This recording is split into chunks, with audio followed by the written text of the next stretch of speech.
ना गोदी मीडिया से हूं, ना किसी आईटी सेल का हिस्सा, ना ही मेरी आवाज किसी सत्ता के चरणों में लौटती है। मैं वहां खड़ा हूं जहां संविधान की रूह खड़ी है, जहां आम आदमी का विश्वास खड़ा है और जहां हर वो सवाल खड़ा होता है जो इस दौर में गुनाह बन चुका है। आज मैं एक ऐसी खबर लेकर आया हूं जो सत्ता के गलियारों में खलबली मचा चुकी है। वो खबर जो राष्ट्रपति भवन की दीवारों को भी कंपा गई है, और वो फैसला जिसे सुनकर मोदी सरकार की नाक में दम आ गया है। यह फैसला नहीं, एक सीधा तमाचा है उस अहंकार पर जो खुद को संविधान से बड़ा समझ बैठा था। दोस्तों, आज की कहानी एक जज की नहीं, एक क्रांति की है। Justice B R. गवई की नहीं, संविधान की पुनर्जन्म की है। यह कहानी है उस न्याय की जो अब तक बैलगाड़ी पर बैठी थी और आज बुलेट ट्रेन की रफ्तार पकड़ चुकी है। वो दौर खत्म हो चुका है जब फैसले टाले जाते थे, फाइलें दबा दी जाती थीं और अदालतें चुप्पी साधे बैठी रहती थीं। अब वो दौर आ गया है जहां जज संसद से नहीं, सीधे संविधान से संवाद करते हैं, जहां न्यायपालिका तमाशबीन नहीं, टक्करबीन बन चुकी है। साथियों, मैंने कभी आपसे यह नहीं कहा कि इस चैनल को सब्सक्राइब करें, लाइक करें या शेयर करें, क्योंकि मुझे हमेशा यह भरोसा रहा कि अगर मेरी बात में दम होगा तो लोग खुद ब खुद सुनेंगे। लेकिन आज पहली बार मैं आपसे एक अपील कर रहा हूं, अगर आप मुझे एक सच्चा पत्रकार मानते हैं, अगर आपको लगता है कि लोकतंत्र में पत्रकारिता की कोई भूमिका अब भी बाकी है, तो इस चैनल को अभी सब्सक्राइब कर लीजिए और वीडियो को अंत तक जरूर देखिए, क्योंकि आज जो बात मैं कहने जा रहा हूं वह सिर्फ एक खबर नहीं है, वह इस देश के वर्तमान और आपके भविष्य से सीधी जुड़ी हुई है। इसे जानना आपका हक भी है और जिम्मेदारी भी। दोस्तों, आपको तो पता ही है, मैं ना गोदी मीडिया से हूं, ना ही किसी पार्टी का दलाल या प्रवक्ता या चमचा कह लीजिए। लेकिन आगे बढ़ने से पहले आपसे मेरा एक सवाल है कि 10 में चुनाव किससे होना चाहिए? पहला ईवीएम, दूसरा वॉलेट पेपर से? कमेंट बॉक्स में लिखकर जरूर बताइए।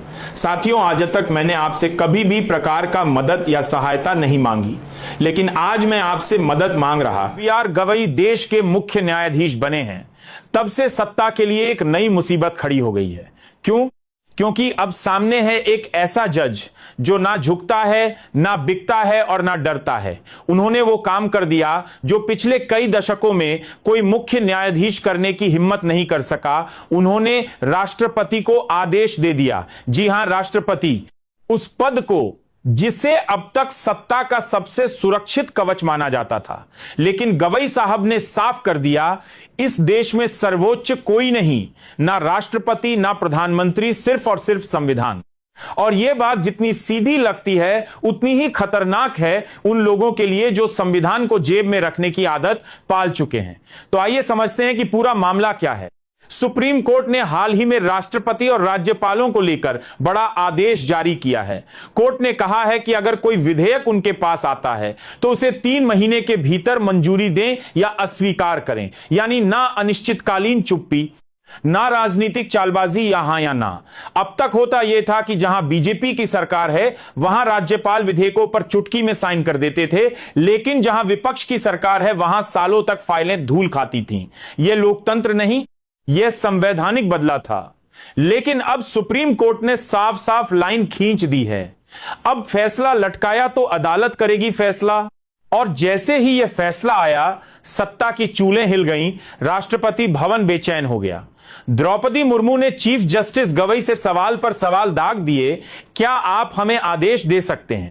और जवाब में जस्टिस गवई ने जो कहा वह सुनकर दिल्ली की दीवारों में दरारें पड़ गई होंगी।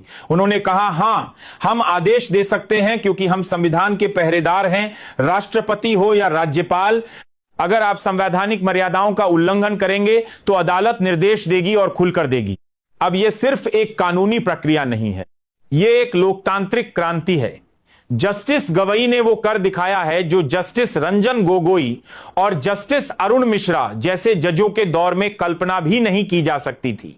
वहां जहां फैसलों के बदले राज्यसभा की सीटें मिलती थीं, आयोगों के अध्यक्ष पद मिलते थे, वहां जस्टिस गवई ने कसम ली, ना कोई गवर्नर पोस्ट चाहिए, ना कोई एम्बेसी, ना कोई आयोग, ना कोई पद। उन्होंने पद की भूख को ठुकराकर संविधान की सेवा को चुना। आप सोचिए, आज के दौर में जब हर संस्थान एक एक कर सरकार की जेब में समा चुका है, जहां संसद अब सवाल नहीं करती, जहां जांच एजेंसियां विरोधियों का शिकार करती हैं, जहां मीडिया सरकार की थाली में रोटियां बेलता है, वहां अगर कोई खड़ा होता है तो वो सिर्फ सुप्रीम कोर्ट है, और सुप्रीम कोर्ट में भी अगर कोई असली में खड़ा होता है तो वो है जस्टिस BR गवई। जब सरकार ने संसद को सर्वोच्च बताने की मुहिम चलाई, तब भी गवई साहब चुप नहीं बैठे। उन्होंने दो टूक कहा, संसद नहीं, संविधान सर्वोच्च है। यह बात उस कुर्सी पर बैठकर कहना आसान नहीं है जहां हर शब्द सत्ता को चुभता है, लेकिन यही साहस दिखाता है कि अब भी कुछ जज ऐसे हैं जो न्याय के मंदिर को सत्ता का दरबार नहीं बनने देंगे। अब सत्ता परेशान है, बौखलाई हुई है। सुप्रीम कोर्ट के इस फैसले पर पुनर्विचार की मांग उठाई जा रही है, लेकिन क्या यह सब इसलिए नहीं हो रहा क्योंकि संविधान की आत्मा ने सत्ता को उसकी औकात दिखा दी है, क्योंकि अब उन्हें कोई जज मिल गया है जो यस जस्टिस यस सरकार नहीं कहता, बल्कि नॉट इन द कॉन्स्टिट्यूशन कहता है। यही तो डर है उस सत्ता का जो हर संस्थान को आदेश देने की आदत पाल चुकी है। मित्रों, आज अगर जस्टिस गवई ना होते तो शायद यह देश जान ही नहीं पाता कि राष्ट्रपति को भी आदेश दिए जा सकते हैं, क्योंकि अब तक की सरकार यही बताती रही है कि राष्ट्रपति बस रबर स्टैंप है। लेकिन जब वही रबर स्टैंप सुप्रीम कोर्ट से सवाल पूछता है और जवाब में सुप्रीम कोर्ट संविधान थमा देता है, तो पूरी सत्ता व्यवस्था थरथरा उठती है। अब सवाल यह नहीं है कि सुप्रीम कोर्ट ने क्या फैसला दिया, सवाल यह है कि क्या इस फैसले के बाद भी सरकारें संविधान से ऊपर होने का सपना देखेंगी? क्या अब भी लोकतंत्र को एक मंच समझा जाएगा जहां सिर्फ सत्ता का नाटक चलेगा और जनता दर्शक बनकर बैठेगी? BR गवई ने हमें याद दिलाया है कि संविधान अभी जिंदा है। वह ना किसी पार्टी ऑफिस में लिखा गया था, ना किसी टीवी डिबेट में। वह लिखा गया था उन उम्मीदों से, उन सपनों से जो आम आदमी ने देखा था। यह वही संविधान है जो 56 इंच की छाती पर नहीं, 104 पन्नों की गरिमा पर टिका है। अब भी वक्त है, जाग जाइए। यह मत सोचिए कि राष्ट्रपति को आदेश देना कोई गुस्ताखी है। यह तो संविधान का सम्मान है। अगर आज न्यायपालिका नहीं बोलेगी तो कल कोई यह भी कह देगा कि सुप्रीम कोर्ट भी केंद्र सरकार की ब्रांच है। तो दोस्तों, अब फैसला आपके हाथ में है।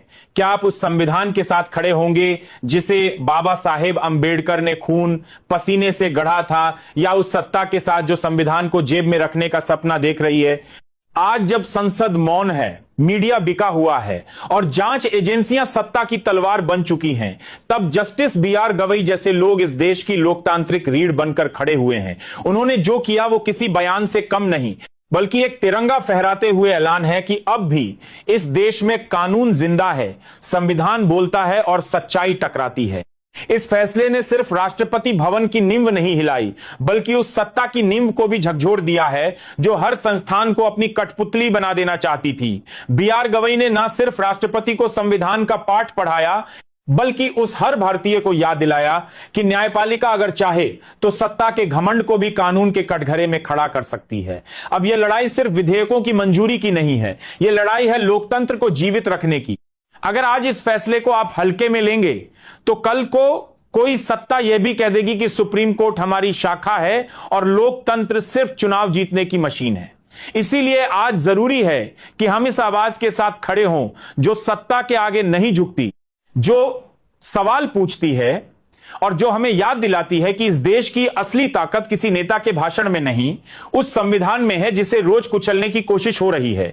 दोस्तों, यह सिर्फ एक खबर नहीं, एक चेतावनी है सत्ता के लिए और हमारे लिए भी, क्योंकि अगर हम चुप रहे तो कल को संविधान सिर्फ दीवार पर टंगी एक किताब बनकर रह जाएगा।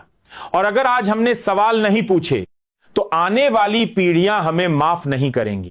इसलिए उठिए, जागिए, सोचिए और सवाल पूछिए, क्योंकि यही लोकतंत्र की सबसे बड़ी सेवा है।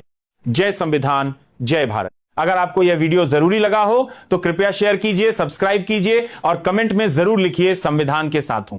मिलते हैं अगले वीडियो में, तब तक संविधान के साथ रहिए और सत्ता से सवाल करते रहिए।